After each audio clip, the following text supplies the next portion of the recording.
کچھ دروازے، کچھ راہیں جب وہ ہم پر بند کر دیتا ہے نا، تو ہمیں ایسا لگتا ہے جیسے وہ ہمیں سزا دے رہا ہے، ہماری دعائیں نہیں سن رہا، ہمیں جو چاہیے وہ نہیں سمجھ رہا، جبکہ کچھ رستے ہماری ہی بہتری کے لیے بند کیے جاتے ہیں، کیونکہ آگے جا کر ہمیں ان سے زیادہ تکلیف ملتی ہے۔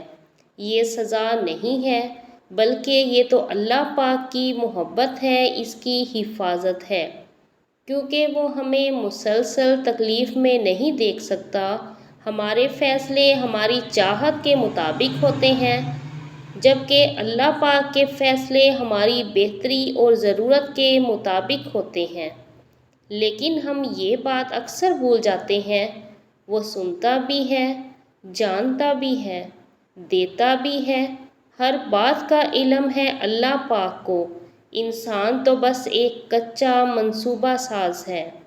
ہم اکیلے اور تنہا کبھی نہیں ہوتے، یہاں تک کہ جب ہم کسی بیاباں میں ہوں تب بھی یہ مخلوق موجود رہتی ہے۔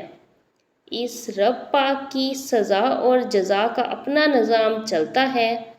ہم سمجھتے ہیں جن لوگوں کی روح وقتی طور پر قبض ہو جاتی ہے وہ فوت ہو جاتے ہیں، نہیں، ان کا سفر جاری رہتا ہے، مگر وہ ہماری نظروں سے اوجھل ہو جاتے ہیں، ہم ان کی نظروں سے اوجھل نہیں ہوتے۔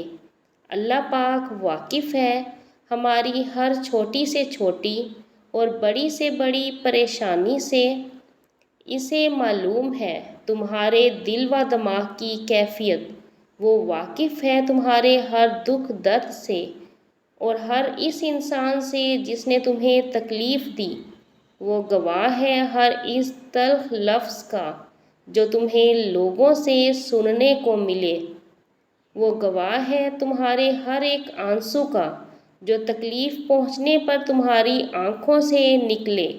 جو آنسو کو تم بیکار سمجھتے ہو نا، وہ اللہ پاک کے نزدیک بہت قیمتی ہیں۔ وہ گواہ ہے تم پر آنے والی ہر اس آزمائش کا جو تمہیں اس کے قریب لے آئی، ہر اس دکھ بھرے سجدے کا جو تم نے اس کے سامنے کیا۔ اس نے سنی ہے تمہاری جب کوئی اور نہ تھا تمہیں سننے والا، اسی نے دلاسا دیا تمہیں جب کوئی اور نہ تھا تمہیں دلاسا دینے والا، اسی نے سمیٹا ہے تمہیں جب کوئی اور نہ تھا تمہیں سمیٹنے والا۔ اپنے اوپر آنے والی تکلیفوں کو تم تو بھول جاتے ہو، لیکن وہ نہیں بھولتا۔ خود کے ساتھ ہوئی زیادتیاں تم بھول جاتے ہو، لیکن اسے سب یاد رہتا ہے۔ بے شک وہ ہر چیز سے واقف ہے، اور وہی بہتر انصاف کرنے والا ہے، اور تمہارا رب بھولنے والا نہیں۔ جس گھڑی میں نصیب سنورتے ہیں نا، کچھ لوگ تکیہ پر سر رکھ کر سو رہے ہوتے ہیں، اور کچھ لوگ مصلے پر سر رکھ کر رو رہے ہوتے ہیں۔ سونے والے خوبصورت خواب دیکھتے ہیں اور رونے والے خوبصورت تعبیر پاتے ہیں۔ آپ کا مستقبل آپ کا منتظر ہے، ممکن ہو تو اسے رات کے پچھلے پہر میں یعنی تہجد کی نماز میں پا لیجئے۔